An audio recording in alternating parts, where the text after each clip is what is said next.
Good morning. My name is Jacob Booth, and I'm the Weird Christian Dude. Today we're going to be studying Genesis chapter 5. It's a little bit of genealogy. If you don't know what that means, it's like family trees and stuff.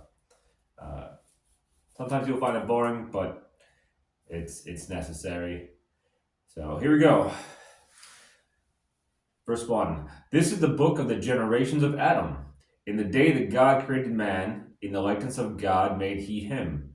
Male and female created he them, and blessed them, and called their name Adam, in the day when they were created. And Adam lived 130 years, and begot a son in his own likeness, after his image, and called his name Seth. So that's sort of a recap of the previous chapters of Genesis.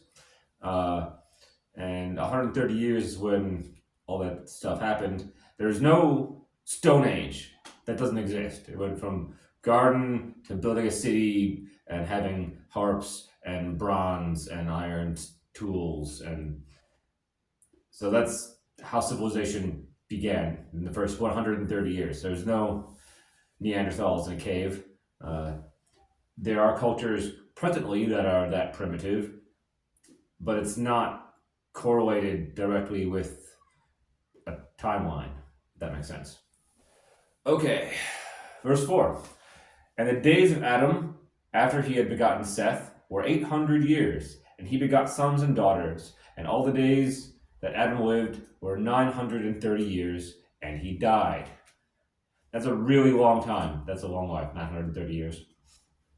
And that's closer towards what God intended. He intended people to stay alive so he could spend time with us and build up the earth and that type of thing. And this sort of pattern is how genealogy goes. They lived a certain time, they had a son, they lived more years, they died. Verse 6. And Seth lived 105 years and begot Enos. And Seth lived after he begot Enos 807 years and begot sons and daughters. And all the days of Seth were 912 years, and he died. And Enos lived 90 years and begot Canaan. And Enos lived after he begot Canaan 815 years and begot sons and daughters. And all the days of Enos were 905 years, and he died. And Canaan lived 70 years and begot Mahalalel. Names are hard. And Canaan lived after he begot Mahalalel 840 years and begot sons and daughters.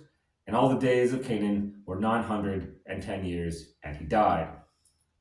And Mahalalel lived 65 years and begot Jared. And Mahalalel lived after he begot Jared 830 years and begot sons and daughters. And all the days of Mahalalel were 895 years, and he died. And Jared lived 62 years and begot Enoch. And Jared lived after he begot Enoch 800 years and begot sons and daughters. And all the days of Jared were 962 years, and he died. And Enoch lived 65 years and begot Methuselah. And all the days of Enoch were 305 years. And Enoch walked with God and was not, for God took him. So verse 22 to 24 talks about Enoch. And that breaks the pattern a little bit because Enoch skipped death. Not on purpose, like that's what God decided was going to happen. Because there's no, and he died. Instead, there's, and God took him. So it doesn't say where God took him. And he could take him to a different land or something, but that doesn't fit in the pattern. So it's a specific reference to death.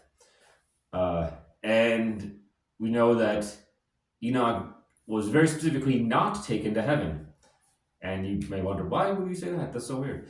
Well, in John chapter 3, verse 13, Jesus very specifically says that no one has ascended into heaven, because that's not what happens to people when they die. Surprise! It's you actually go into the place of the dead, which the word for that is Sheol, which is deep within the earth. Jesus talks about that very specifically in Luke chapter 16 with Lazarus, and but that's understood by everyone up until modern times when people started to say, "Oh, you go to heaven." You don't. That's not what is happens. Uh, some people have speculated that Enoch actually goes into the future to be one of the witnesses in Revelation chapter 11 and the end times, which is interesting, but that's not what happens either. That doesn't fit this pattern, and there's no evidence to support that.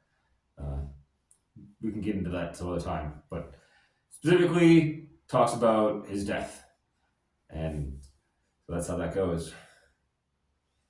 Verse 25. And Methuselah lived 187 years and begot Lamech. And Methuselah lived after he begot Lamech 782 years and begot sons and daughters. And all the days of Methuselah were 969 years, and he died. So here's that pattern again. Enoch is the one that's out of the pattern, which is specifically about his death. But Methuselah is the oldest person ever at 969 years. That's a long, long time.